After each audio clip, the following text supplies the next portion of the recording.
And she said to me, you should always be looking, when you're appointing somebody, you should look for somebody that you would be happy to work for yourself. First of all, thank you so much for joining me and being a part of this project. So I'm really, really grateful for you to spare the time and come to our office in Stoke as well. Beautiful Stoke. Beautiful Stoke. Well, don't know about that with all the roadworks outside, but yeah, it's sunny today. It's so very sunny we're today. happy. Yeah. So just a bit of a background of why I'm doing this. So yeah, I've met and been inspired by some amazing female leaders throughout my career, and they've kind of given me the guidance, mentorship and belief to kind of play a key role in shaping me, who I am today. So, and also with having a 14-year-old daughter, she's just about to choose her options and think about her career. I think it's just really important to show the next generation that diversity in business now is essential. Mm-hmm. Success is definitely achievable. We've just got to have belief. We've got to ask for help when we need it. And we're all human at the end of the day. We've got lots of things to juggle, as we know, of mums, and we have to do we have our professional life and our obviously private life that we have to juggle all these balls. So. I think it's just nice to get across the answers from all these senior leaders in business. So, but yes, that's why I'm doing it. And again, thank you so much for joining me. So do you want to introduce yourself? Yes, so thank you for asking me to be part of this. So I am Zoe Gwilt and I am Head of Fraud Operations at Virgin Money. I've only actually been at Virgin Money for 6 months, but it's such a great place to work that I feel like I've worked there forever. And there's some really great, again, female leaders there that I work with. So, but before that, I've been in banking for about 20 years, and I spent most of my career started at C&G, but it was part of Lloyds Banking Group, and then I moved to TSB. So my continuous service there was 17 years altogether across all the brands. Brilliant. And then I moved to Metro Bank just a couple of years ago, and that was when I moved into fraud. And I was there for just short of 2 years, and then I came over to Virgin Money. I am a single parent to my son Douglas. Very lucky that I co-parent very well with my ex-husband, so he's super supportive of my career, and Doug is also very, very interested in my career. So most of my time is taken up sort of, working, balancing, looking after Doug, and our rather naughty Pomeranian Max, who makes a lot of appearances where you've seen Max on my videos. So, yeah. Oh, brilliant. And Doug is 10. He's 10, He's yes. 10. And he's you're 10. Absolutely smashing it. You are, because you've jumped quite a lot within the last 17 years, but obviously from strength to strength within your career. So, and obviously doing that whilst being a single mum is just amazing in itself. So well done to you. Thank you. So I'm just going to go through and ask you a few questions, and we'll go from there. So looking back, did your career unfold as planned, or has it evolved more organically into the current role? Wow, it was a total accident, actually. So my degree is actually French, Spanish and Business Studies. So I am fluent in French and Spanish, and I lived in France for a year as part of my career at my university. And then when I was about to graduate and I was waiting for my degree results, I applied for a job at GCHQ, which is in Cheltenham, which is near where I live in Gloucester. And I was going to retrain to learn some maybe more useful languages to the government, like Russian or things like that. So I'd got through some of the stages to go into GCHQ, but then the job was pulled. So my older sister was in the branch network for C&G at the time, and said, there's some jobs, just go and do something so that you've got something to do. So I started off at an entry-level job in Cheltenham and Gloucester in the mortgage processing team. And then every time I was thinking, right, I better move. So after a couple of months, I thought, right, I should probably figure out what to do, go and find a job that is related to languages or something. And then an opportunity came up in there to do CMAP, to do checking of mortgage advice cases. So I did that, and then I took my CMAP, and then I thought, I should probably move. And then this is literally how my career has gone. Every time I've thought about doing something different, a random opportunity has come up, and then I've ended up in a job that I'm like, actually, I should quite like this. Amazing. And then I think probably the first 4 or 5 years were more sort of just taking things that came up rather than being more directional. And then a few things happened, particularly when we were Lloyds Banking Group, and when we had all of the sort of merging of the different brands, there was a lot of restructuring. So I went through what was called preferencing probably 4 or 5 times in about 3 years, which was where the jobs were being made redundant. They'd restructure, they'd give this list of jobs, you sort of preference for what job, and then you do this big written profile form, which was quite intense. Yeah. And what I would say that I learned about that bit was just, even though the roles that were on the list would never have been anything that I would have proactively applied for, it's the roles that I ended up as part of that probably gave me the most breadth and then opened up other roles to me later. Amazing. And so I think most of what has happened to me, I think probably I always sort of joke around that my career's by accident. It sort of is, but it's more just that I was very open to things rather than deciding I want to be there. It was more like I want to be fulfilled in my role. Yeah. When something comes up and it looks interesting to me, I'll apply and see if it's something for me. And then when I've applied for something that hasn't worked out, it has always put me back into a position where the next door that opens was way more suited to me anyway. Yeah. So I think I'm not the sort of person that plans for my next role. I just want to be happy in the one I'm in, but I'm always open to other opportunities to move sideways or into something different, a different operational function. Yeah. And that's how I've got here. Amazing. I mean, we've spoke about this before, haven't we? And I was just amazed just to go into a job like your sister told you to kind of go into, and then look where you are now, which is just incredible. And it just goes to show that obviously the opportunity is there, and you've just wanted to progress. Like you just said, you've been happy, and you've probably gone to roles that you have never gone into before, but you just wanted to progress. And I think to learn more, new things. And exactly. I think anyone can learn anything, can't they, if they put their mind to it? Definitely. And I think that one of the big things I've learned over my career is from lots of female leaders, but also from allies and the male leaders I've worked for. I've been really lucky that I've worked for a lot of male leaders who have definitely been driving forward, creating the next female leadership population. But what I've learned is that it's not necessarily about what you know, it's about how you interact with other people.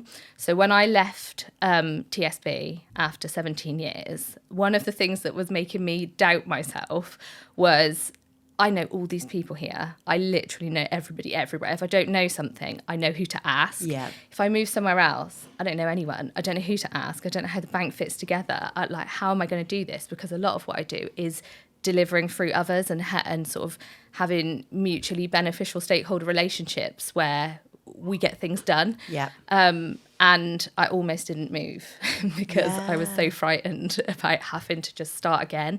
But actually, if you've got the right sort of mindset and approach and you're able to build relationships, like genuine relationships, not just going into things wanting to get something out of somebody, wanting to build genuine relationships with people, it's surprising how fast you can do that and how quickly you can build these networks within the bank and also leverage the other relationships you've left at the other places. I was about to say the same. It is crazy how valuable the relationships I have at Metro and TSB still are to me. Definitely. And they'll always, like you say, when you've got that relationship, they'll always be with you. And all them people move as well. Everyone moves. So they might move and kind of go, all right. Yes. Do you want to come along with me? Yes. Or, I did, in fact, come across 2 people that I had previously been my line managers that I didn't realise were at Virgin. Really? When I joined, Brilliant. There you go. It's a small old world, particularly in banking and financial services. I do feel like, you kind Very of... small. I mean, I spent 24 years in banking and I've come over and I wasn't necessarily as high up as you are, but again, my network is everything. And I've people like some of the women that I've met and throughout my career have been involved in this podcast, and it's been amazing how their careers have gone on and like transformed, and it's just incredible to learn how they've done it. And everyone's like, they still remember me. Yeah. I think if you've got that relationship and you build that relationship, then you'll never get forgotten. Yeah. Definitely. But I 100% agree with that. So which female leaders have inspired you and how have they played an influence to shape your goals? Yeah, so one of the really big influence on me was a lady called Nicola that I worked for when I had remediations at TSB. And what I learned from her was just how to be super resilient in the face of like really, really difficult times, and how to lead your team even if you were feeling like you might be struggling a little bit yourself with some of the things. Because when I had remediations, it was after the migration at TSB, so we had a lot of work to do. Yeah. And the scale of what my operation grew by like 10 times practically overnight. But it was really important to just stay factual, data-led. So what I learned from Nicola particularly was, although she was very data-driven, she's very much factual. What is the issue? What is the solution? How do we get to that? Yeah. She was still a very warm people leader. So she had these like two sides to her that seemed like they were polar opposites, but they came together in this like real genuine leader.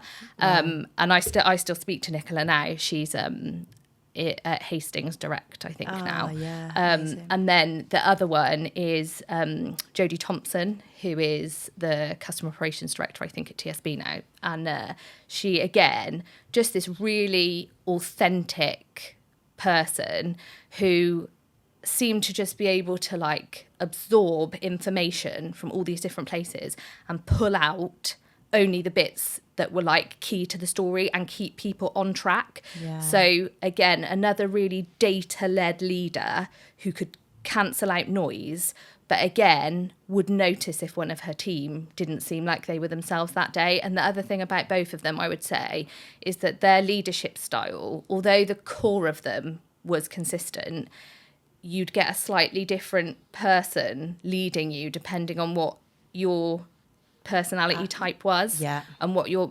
probably even what your needs were. Brilliant. So they proper knew their staff that they were managing, which is, I think, that makes an amazing manager as well. Yeah. And do you feel like you kind of pull out their kind of the qualities you like, and you kind of try and use that as a manager? Yeah, I would say that probably my natural strength is the more leadership style stuff, where I'm quite emotionally intelligent and I can work out what style of leadership people need.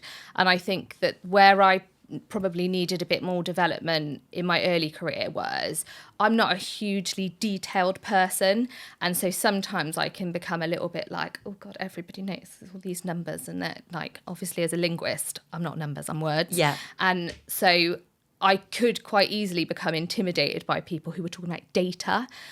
What I learned from them was you can still understand things that maybe aren't your particular detailed skill set without having to be an expert in that. And again, leveraging people whose skill set that is, having people in your team that you can rely on for those types of things, so that you know that you've had the insight at the first layer, so that you can then ask the right checking and challenging questions. Yeah. So I don't think I ever really had observed people who had that like balance of both. I always thought that you were either this like emotionally intelligent, good, adaptable people leader, or you were data driven and very fact based. And I think that they both really helped me to develop my skills in making sure, and my team are probably super bored of hearing me say, be data led, because what it also helps me with is, because I am quite I'm quite an emotional person, and so it's for me to remain resilient when maybe some people are struggling with some stuff. I do need things that take me back to like being objective. So at work, I would say they've helped me to be much more sort of data-led and fact-based, so that if I have to make difficult decisions, or I'm doing something that maybe might make Zoe from home feel a bit sad, I understand that based on the information I've got and everything that I need to do, this is the correct thing to do. Yeah, I totally agree. That makes so much sense. Absolutely. And do you feel like your team are on board with your like data-led approach now? Yes, and I think I've got a really good mix of people actually at Virgin, and I feel very fortunate for the team that I've got, because actually only one of them has been appointed by me. So the rest of my team, there's such a good complement of skill sets.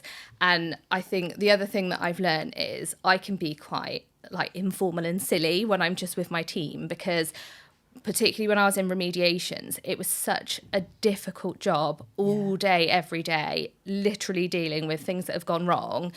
It's quite draining, It is is it? very draining. And even in something like fraud, these are customers who like really need help. And then Yeah. you've got the mix of some of those customers may be vulnerable. Some of these things may tip them into vulnerability. So I think what I've been able to bring to the team is sort of bringing them a bit more closer together as a team. And I've really enjoyed watching them sort of like start to work together rather than in silos. But I can't take any credit for that because I did not appoint any of them. But I think what I've been able to do is identify what their different things are that they bring to the role. And you can see them sort of leveraging each other's Brilliant. skill sets and things. Yeah. But I'm very lucky that from a personality perspective, we're all quite a good mesh. And I think that's good. That's nice to have that approach, isn't it? To have the bit of the funny side, but when it is serious, right, guys, we need to be down and do it. Like, work hard. Yeah. Yeah, brilliant. Love it.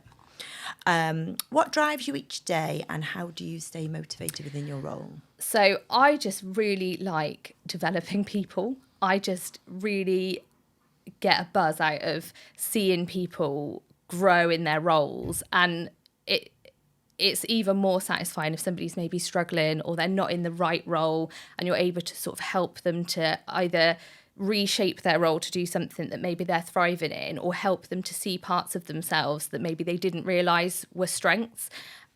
So helping not just my team, I do a lot of things with people who aren't in my team. I still speak to people who I've worked with in other companies, and I have like mentoring relationships with them, peer coaching relationships with people. I've got mentors and peer coaches from other industries as well. So a big part of it is developing talent and watching that talent. It's a bit of it's great, but then you always lose them to something else. Yes, I know. But it's nice to see them succeed within that role, and you've played a part of that. It Absolutely. is. And actually, someone that I've just appointed to our fraud team, this is actually the third time he's been part of one of my teams, and he's just developed and developed and developed, and we've sort of like progressed in our careers, and then we keep ending up back at the same place. And it's just really nice to see people growing. And like, I got a good piece of advice from a female leader actually before when I was at TSB, and she said to me, you should always be looking when you're appointing somebody, you should look for somebody that you would be happy to work for yourself, because and I always sort of think about that is like, can I see this person's like next step and maybe the step beyond that, and how can I help them to get there? What great advice. I've never ever thought honestly about that. Great advice from her.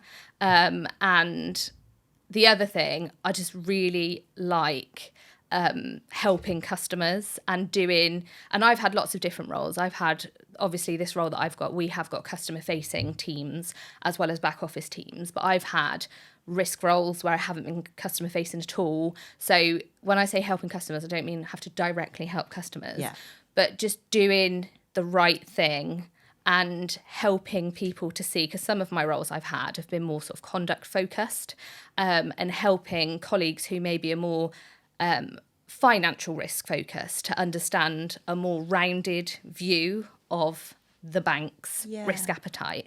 So I get a lot out of delivering things and coming to a conclusion. So I've only ever worked in sort of what we call first line, which is operations. So even in my risk roles, they've been first line operational risk roles in the operations, but without a team. And I think what I did realise quite quickly is that I need to be in like the chaos of an operation. It's not for everybody, but you thrive off that, do you? Yeah, I'm more. I don't think I'd thrive as much in like a consultancy type role where you're in the second or third line. I think I need to be in the thick of it, knowing that the customers are like, right, we're dealing with the customers. And like, every day something happens and you have to be able to adapt to all these different things. And I think so resilience and the sort of adaptability and proportionality of helping people to understand this might be something serious and something we need to deal with. Yeah. But really, we don't need to get stressed. We can still speak to each other politely and calmly. Definitely. We just need to get through it together. Yeah, and get the end goal done. Exactly. And so exactly. really delivering things for customers, predominantly because I'm in operations. Definitely. But delivering things as well as developing people Yeah. inside and outside of my own team. They're the sort of things that keep me going. Brilliant. And I love it when you say about customers being at the forefront, because that is something that I've always been like. And when I was a branch manager, area manager, even though I didn't have to necessarily, as an area manager, deal with the customer head on, I always talked to my staff the same. At the end of the day, it doesn't matter how long it takes to solve this problem or get to... There's a customer there, and we've got to kind of put ourselves in their shoes. How would we want to be? Exactly. How would we want the outcome to be, etc. So yeah, I love that, and I love that you're a mentor to others as well, because I think that for me to have who have had mentors along my career, just it's so important to have someone to go to if you need help or kind of help you along their journey. And I mean. Yeah, I totally. It's like, I bet you're a bit of a proud parent, aren't you? I am. That's exactly what I'm like. When you see him going on to the next role, it's amazing. Yeah, it is. I get a lot out of that. You've had something to do with that. Yeah, definitely. Yeah, I totally get that. Yeah. Brilliant. Have you faced moments of this self-doubt or imposter syndrome, and how have you managed to regain your confidence? Yes. So I do have quite bad imposter syndrome. But again, the same female leader who gave me advice about appointing the right candidates, she once said to me, she was like, you could do 100 things right and get told you're amazing, and you do one thing and you'll be obsessed with that one thing and you won't sleep for a week because you're thinking about that one thing. And I was like, yes. Yeah. And she said, I'm not saying don't think about that thing, but just give yourself an appropriate amount of time to think about that thing. Think about it, learn from it, and move on, because you're not helping yourself if you get stuck on these things. So that really did help me to deal with my imposter syndrome. And I do literally go back to things people have said to me and be like, correct your brain, because you're still thinking about this thing that nobody else is thinking about.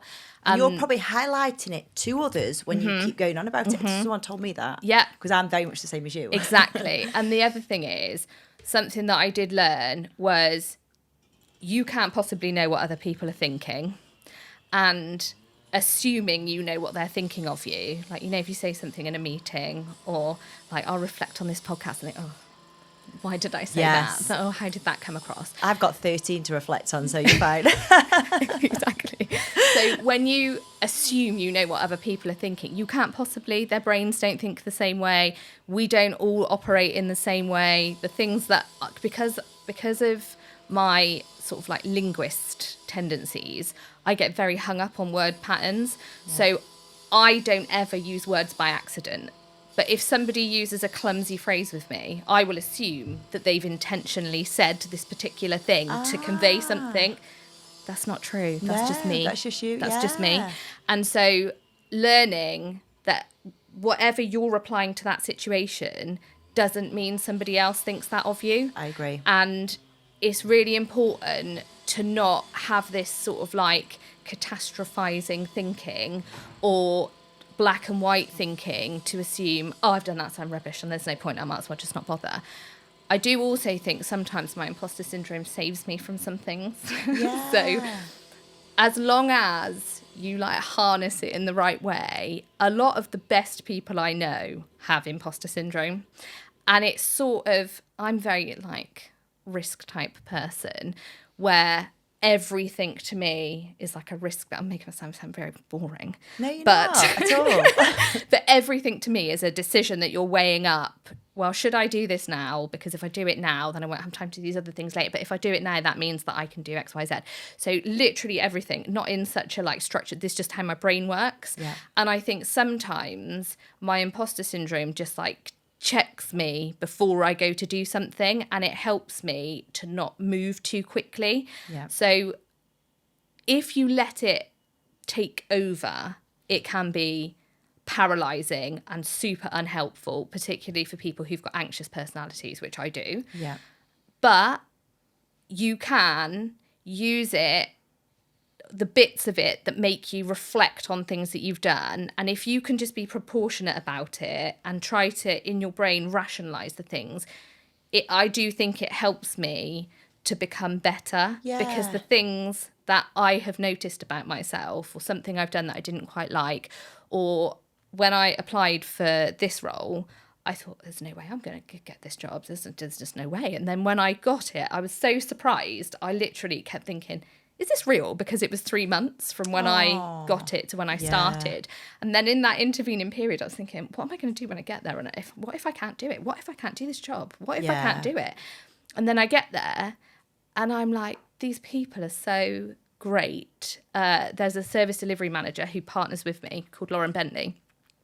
And I felt like the second I got there, I'd work with her forever. I was just like, connection, these people are my people. And I was worrying about all of this. And I wouldn't say I was like really worried, but I was thinking about it for 3 months. And then I got there and thought, do you know what? I took some of my own joy by thinking about that.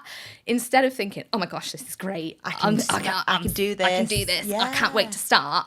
I was thinking, oh no, what if I get there and they think, oh gosh, we've made a mistake with her, haven't we? And it is a bit of a thief of joy. So I think that is such a good saying. Trying to just every time you can feel yourself doing it, be really, really self-aware and almost like correct yourself, because it's fine to reflect on things and wish you'd done them better, but don't let it consume you because you're ruining it for yourself. Yeah. And it takes over, doesn't it? Yeah. I think I mentioned this on another one of the conversations I've had, but I had a coach called Deb, she'll know who she is, and she kind of said to me, because I had these feelings very much for what you've just described, and she said, when you have a good day or a good week, you need to write down how you're feeling, why you're feeling like that, what kind of praise you got, etc., etc.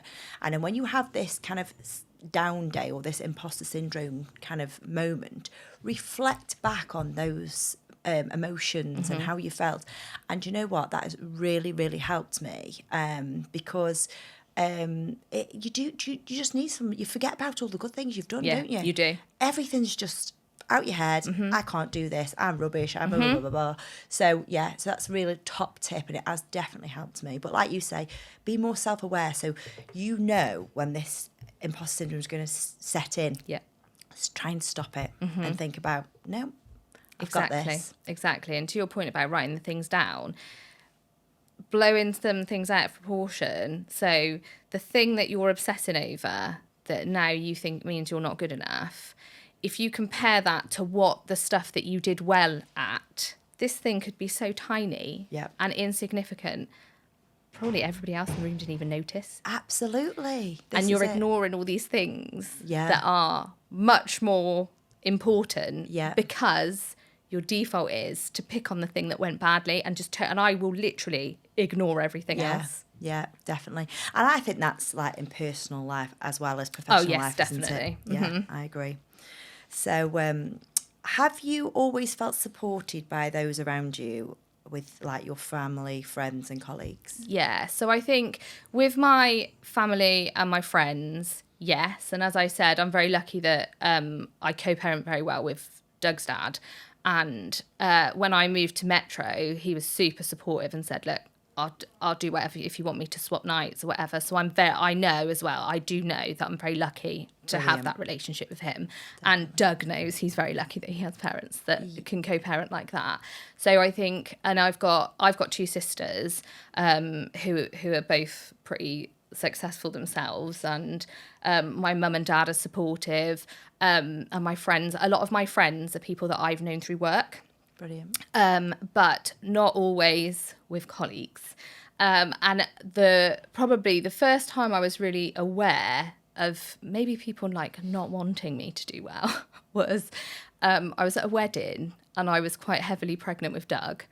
And somebody asked me a question, and it was a work-related wedding, so it was all people from work. Yeah. And a group of women said to me, oh, well, of course you're going to go part-time when you've had the baby. And I was like, no.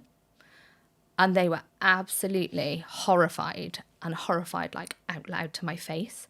And I felt so ashamed of wanting to continue my career, which was something I'd spoken to my husband at the time. Yeah. We'd agreed that was what we wanted to do, that I wanted to go back to work full time.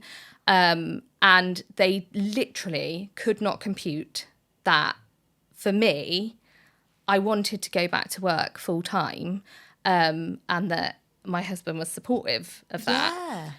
And one of them actually said to me, yeah, but when you have that baby, they will be the most important thing to you and you'll change your mind. And I was like, what makes you think that I'm not doing this for that baby? Absolutely. Like, I didn't know he was a boy or anything like that, but I was just like, what makes you think I'm not doing it for them? Mm-hmm. What makes you think that the plans that we have aren't around this baby?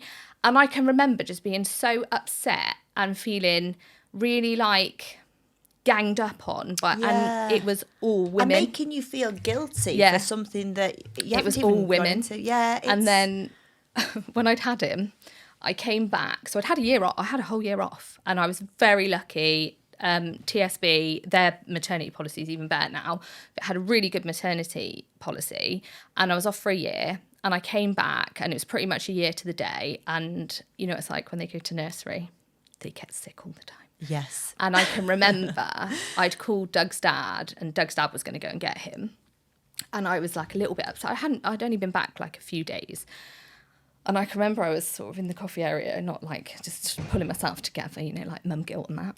And one of my actual friends said to me, are you not going home? And I said, no, Doug's dad's going. And they said, well, I would really think that Doug would be your priority. And that has like stuck in my brain for 10 years. It's horrible, isn't it? And you can't shift it. Stuck in my brain for 10 years. Yeah. But Doug, obviously now he's very mature for his age. He's like a 40-year-old, 10-year-old. Oh. But he's so proud of me, and he tells me all the time, and he is super interested in what I do, and he watches YouTube videos on scams, and he likes to learn. He likes to learn all about fraud. Wow. And he'll very proudly tell me if he sees something. He's like, "Mum, this is a scam." Yes, that is a scam. Don't click on that thing. And I love that. He's so hilarious. Like if he wanted to download like an app on his phone, he'll always check the reviews. He checks how many reviews there are. He's doing this little investigation as to whether he thinks it's real before he asks me. If you're ever behind at work, exactly. You know. He does want to work for me, he said, but I said, I don't know. Maybe wait till you're older and ask the others if they like it.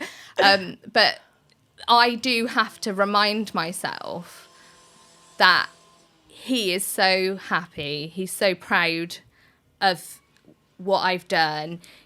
When I got this job, he was so proud of me, and he always asks me about what I'm doing. I used to work in London once or twice a month for Metro, and I'm from Gloucester, so it's a couple of hours each way. And that was quite a big deal for me doing that. It's very much out of my comfort zone. I'm a bit of a country mouse. Like to stay at home. Used to your home comfort. Yeah, I'm very much like, but I've missed, after COVID, I've really missed like seeing people. Yeah. Because I very much liked working in the office. But that's obviously opened up opportunities to me that I wouldn't have had. But I'd go and pick Doug up on a Wednesday, and I'd been to London on a Tuesday, and he would always ask me, how was London? Did you see your friends? Oh, and I'm just like, he's so proud and happy that even though these things bother me. I know, but this is the whole reason why I wanted to do this podcast, right? Is because everyone's circumstances are so different for right reasons, but for their reasons, for your reason, mm-hmm. You went back full time, etc., etc. And I just think that life now, you can juggle everything. Yep. You can be a full-time, have a full-time profession, but also have these children at home, etc. And they look up to you, you know. Yep. To have a career and to be able to be like where you are and what you've done. Doug is looking up to you thinking what a proud son he is of his mum. So always try and remember that and block that other bit out. Exactly. And he's so funny. He always says to me, he said to me, are you proud of yourself? Oh. And I was like, I never really think about that, whether I'm proud of myself. I'm quite often proud of other people. Yeah. But I don't. But you should think that. Yeah.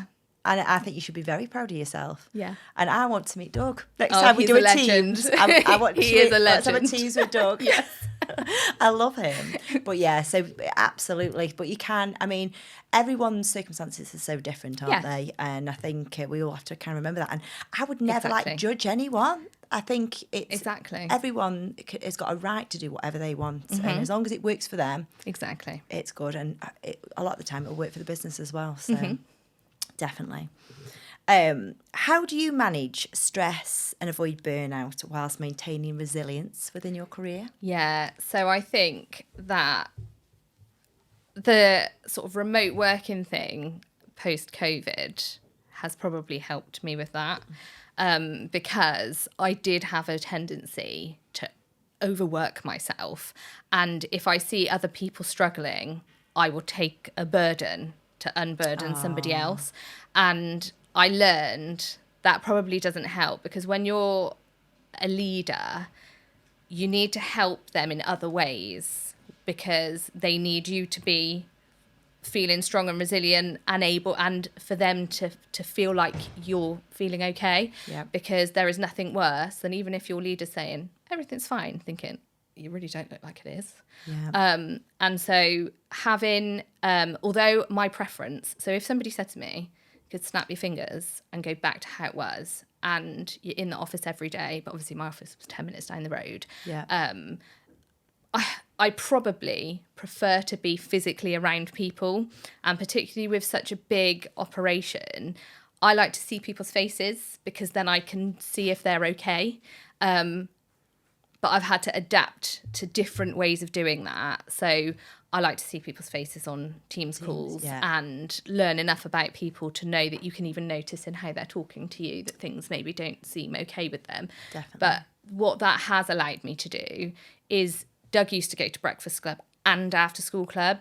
Doug now doesn't go to breakfast club. So he walks to school now himself, which is like traumatizing for me, because he's so old.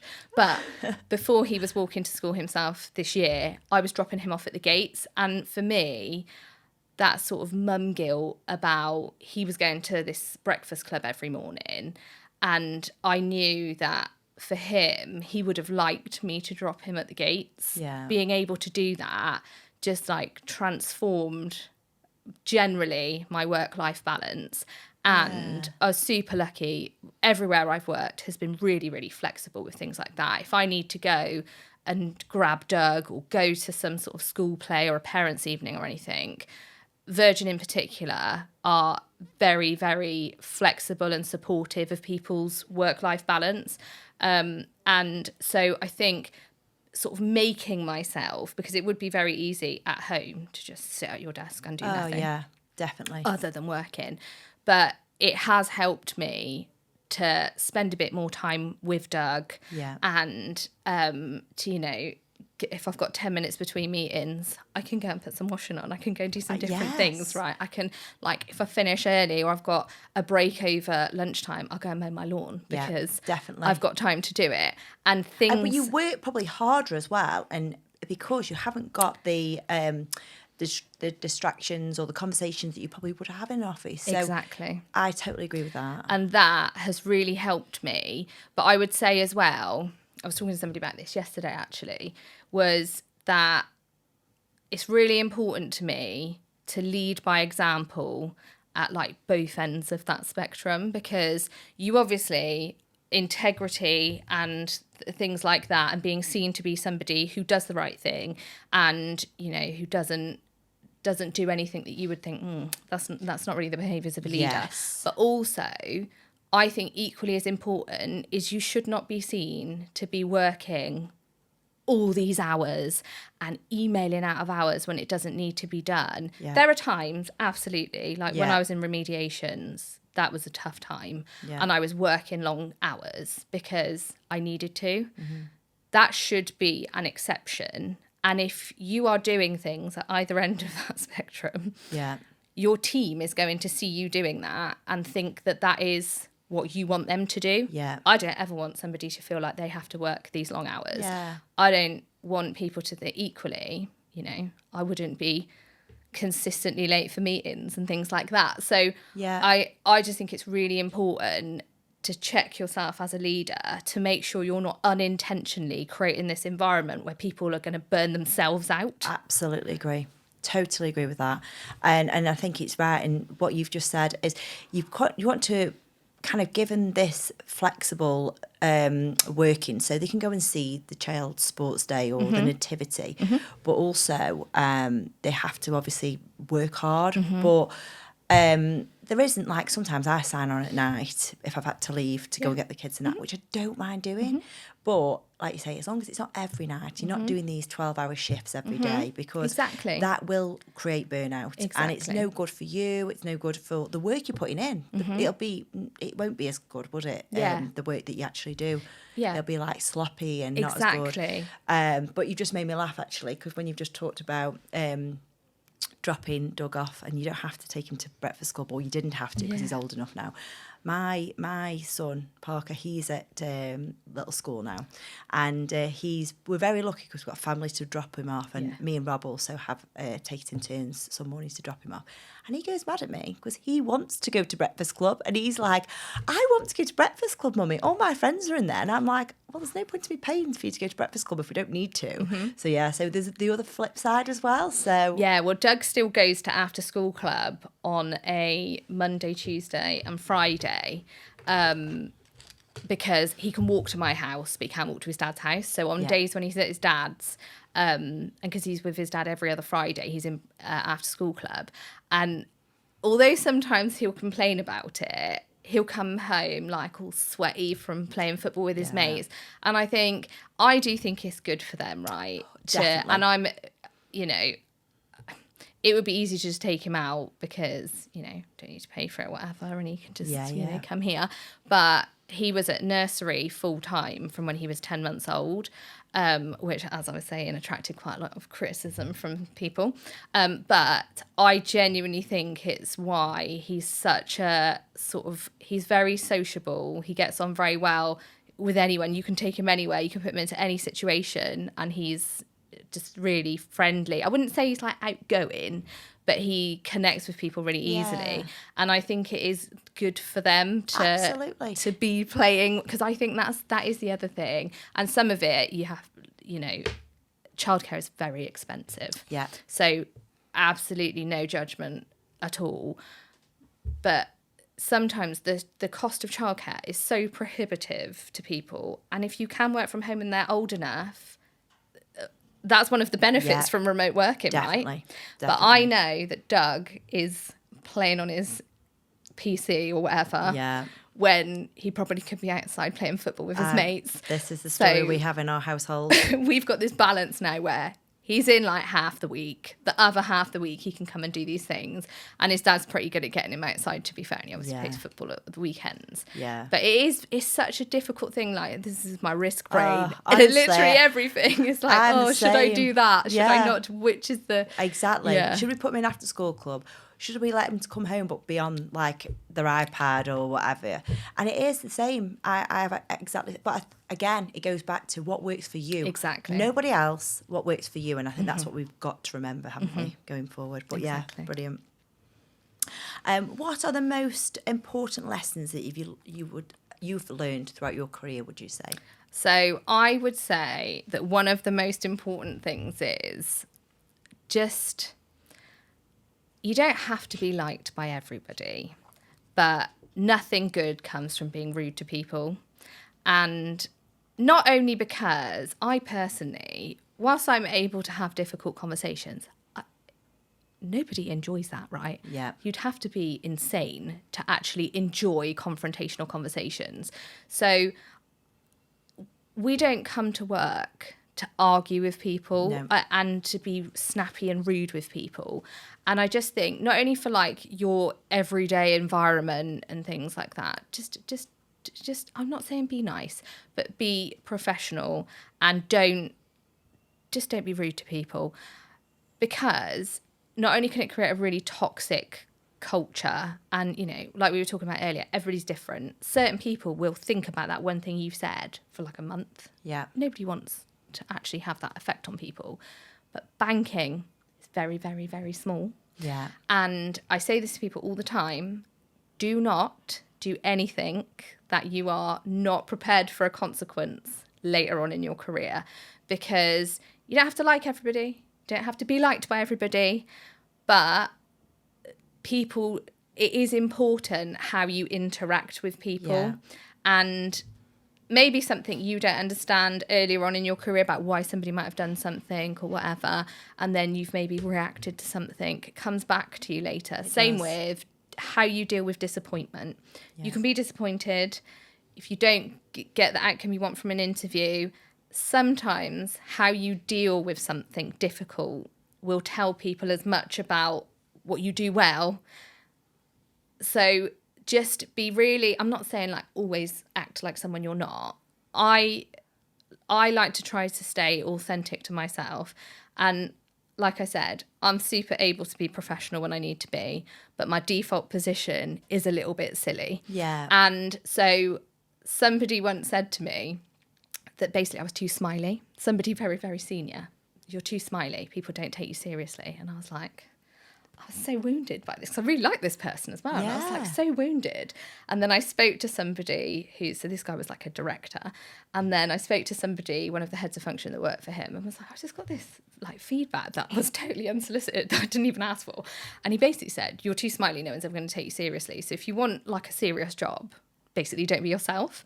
And I was like, no, I'm like, I just like don't know what to do with it. And he said to me, listen, everybody else likes how smiley you are. Please don't listen to him.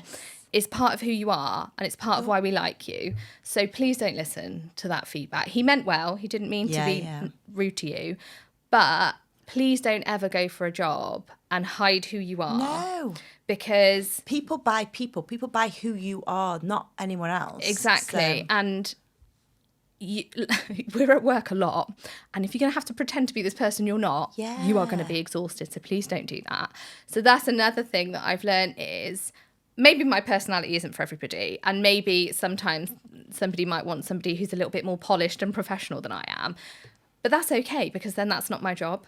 So I guess they're sort of like two, it sounds like I'm contradicting myself. What I'm saying is, a bit like I said about those two other female leaders that I worked for, their base personality is their base personality, but they know how much of it to like turn on and turn down so that you can be your authentic self. But we are in a professional environment. Definitely. And actions have consequences, good and bad. Good and bad. And how you deal with things and deal with people matters later on. It absolutely does. Yeah, you do have to remind yourself of that. Yeah. But going back to the how you speak to people and your personality is, when I first came into this job, I was a bit like, oh gosh, I've not really didn't really know much about consultants, and I've always worked in retail banking, etc. And I remember Andy saying, just speak to people, be you, because people love who you are. Yeah. And I was a bit like, oh, no, I had the imposter syndrome. These people are way too senior. Yeah. But you know what? He is so right. I speak to these people, and people want to speak to me because of my approach and who I am. Exactly. And I think that's what you've just got to remember. You can't be somebody you're not. No. And what that might work for one person, it might not work for the next, but that's our personality. Yeah. So yeah, I totally agree. And I'm very smiley as well, so I like it. Very smiley. How do you define success, both professionally and personally, would you say? So success for me personally, this is very corny, but Doug's happiness is just success for me. And that doesn't mean just giving him everything he wants, or like, because I'm quite soft, but I think teaching Doug that success and happiness from a all-round perspective comes from hard work, but also doing things that you like. You don't have to, like, he doesn't have to go into this kind of field. What Doug enjoys won't be what I enjoy. There isn't like one model for success. So success at home means helping to raise, with his dad, a well-rounded, kind, happy person who is confident enough to do things that are outside of his comfort zone, to stretch himself a little bit, but to also make sure that he's doing enough of what he likes and feels comfortable with to sort of be happy. And just having this work-life balance at home that I probably was very, very bad at, like 7-ish years ago. I was very bad at it. And at work, I think for me, success is a team, and I mean like all 400 people, which sounds ridiculous, but a team of people who are pulling in the same direction, who understand where we're all going. And I know that not everybody can be happy, right? But creating an environment where people are fulfilled in what they're doing, and that they feel like if they're not, they've got the support to get into the place that they want to be. Because sometimes things aren't for everyone, right? And part of our jobs as leaders is to help people into the spaces that they are a better fit for, and even helping people to realise whether they're a good fit or not. So I think having a team that feels like we are a big team, and that we're working together for something. So it's not just everybody comes to work every day and thinks, oh, I got to do this thing, I got these meetings or whatever. And my sort of, I would say that something that's very important to me is what success doesn't look like is anybody who is part of my team that wakes up on a Monday morning or goes to bed on a Sunday night and dreads coming to work. And that's fine. You end up in situations, or over time you think this isn't for me. I want to create an environment where people, if they do start to feel that way, that's okay. We can work it out. There might be other roles. Maybe it's time for a change or whatever, or is there something that we need to do here that can get rid of whatever's happening? So I think people wanting to work, it's so stupid because everybody would love to like not be working, but people who want to be part of something, and that we all feel like we're sort of happy in our environment, and that it's something we want to do, not just because we have to be here. Totally agree. And not necessarily, as you said, like skipping into work, because who does that? I mean, I'm sure there's people that do that, but definitely wanting to go into work and not having that dread, and that's working as a team. Exactly. And I'm sure that you've got that embodied in your 400 people. 400. But amazing. And it also, you've definitely, it sounds like you've got your success with Doug, and he seems like he's growing up, and he's just a wonderful young boy that's learning from his mum and his dad. And definitely I think it sounds like you've all got it very balanced. So well done. We're all questioning ourselves anyway all the time, aren't we? So what we think is balanced today might not be next week, but and that's part of the point as well, right? Is that what good feels like now for me is going to be different to what it feels like when Doug's older. So for me, I'm very lucky that I've got a remote job, and that travel can be set by myself and my team members as to when, because we'd love to be face to face, but we're Glasgow, Newcastle, Leeds. I'm way out in Gloucester that's nowhere near anything. So we'd love to be together more, but we are fortunate that the way the bank operates and allows us to operate is that we can decide when we get together, and it facilitates that for us. Brilliant. And does that make it special when you do come together? I was going to say. Yeah, it does. But I do think it's funny because I thought when I sort of met them in person for the first time, it'd feel weird, but it didn't. And I thought, isn't it funny that sometimes you'll meet and you think, oh, I haven't met people in person before. And then you meet them and you think, oh, no. I felt like that with us, though. Yeah. And you're like, I thought it was going to be like this big thing. And you're like, oh, hey. Yeah, I know. It's like, because we've met a couple of times haven't we, on Teams. And when we met this morning, I just felt like we knew each other. Same. So, and so what sort of good looks like for me now and what comfortable is for me now is traveling maybe a couple of times a quarter, because it's quite a long way, and it generally is like overnight, and we need to make sure that it's like value add for everybody who's traveling. But when Doug's a bit older, and I don't, he can be left or on his own or whatever, or he doesn't, he's too busy with his own stuff, he doesn't want to see his mum, it will look different then. Yeah, definitely. And so I think that's another thing, and this is back to what I was saying about people who, over time start to feel dissatisfied or whatever. That's totally normal and that's totally fine. You shouldn't feel bad about thinking maybe my life's moved on or my circumstances have changed or I've sort of outgrown something. Yeah. That's totally fine. Yeah, that's it, exactly. Everyone is experiencing the same. Yeah. Definitely.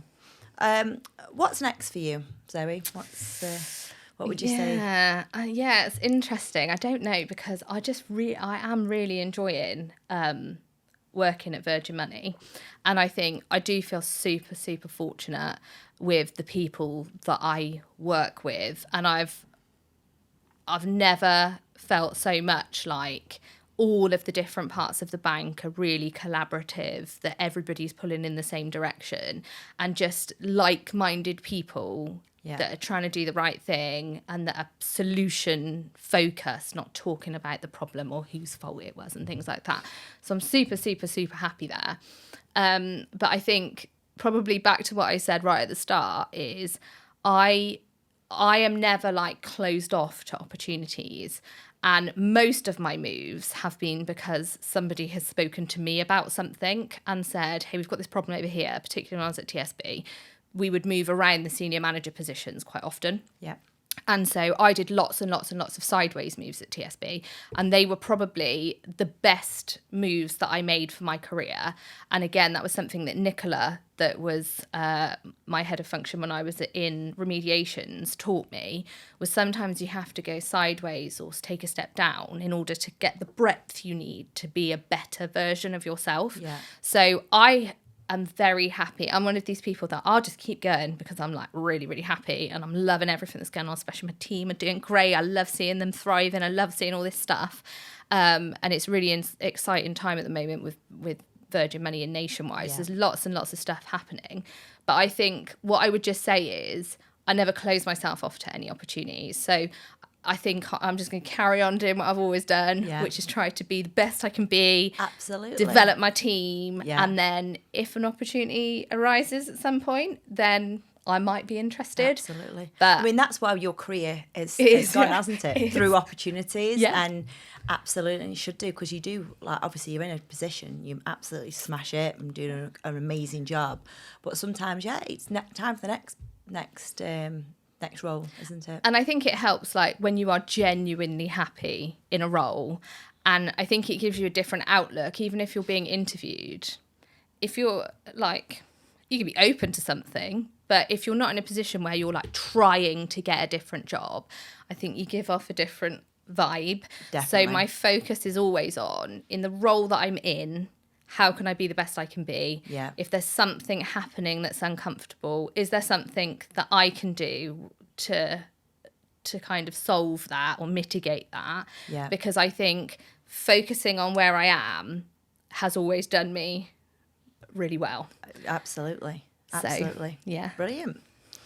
And the last question is, I've asked this question throughout all the podcasts.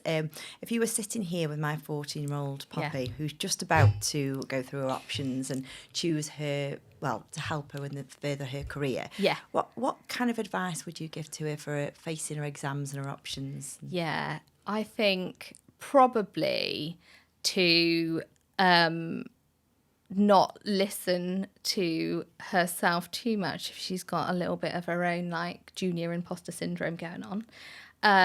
But also, I think as well, something that I've given to people as advice before is, so when you're doing something like an exam or an interview or something like that, you should always prepare, right? I'm not saying don't prepare. But the fact is, if that job is for you, or that's your field where you're going to do well in these exams or whatever, you're like already there. Yeah. So don't stress about cramming in this stuff for this like preparation a day before the exam or like an hour before the interview. If this is for you, you're already there. So you're better off focusing on how to cope with the pressure of the exam or the interview or the thing like that.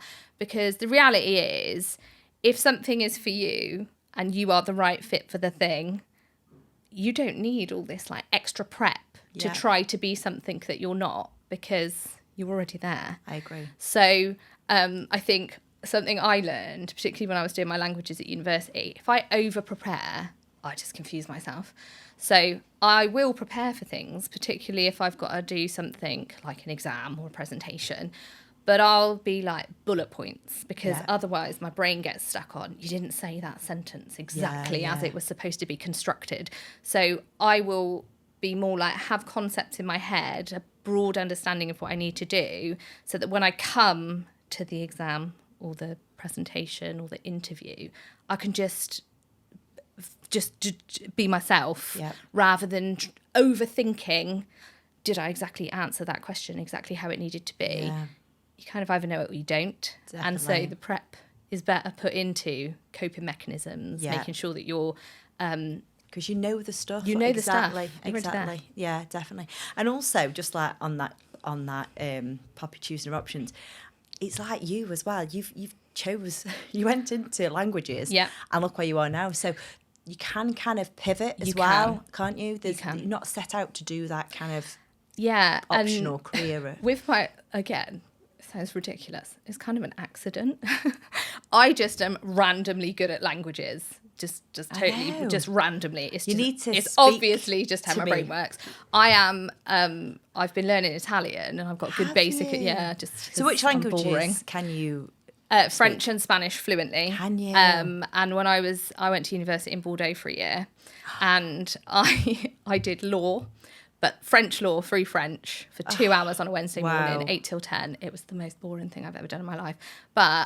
And the hardest thing was, because I did Spanish, I had to do Spanish through French. Yeah. So I'd be in a Spanish class with French students, double translating things into English. Oh my gosh! So can you like introduce yourself in Spanish to me now? Sí, me llamo Zoe.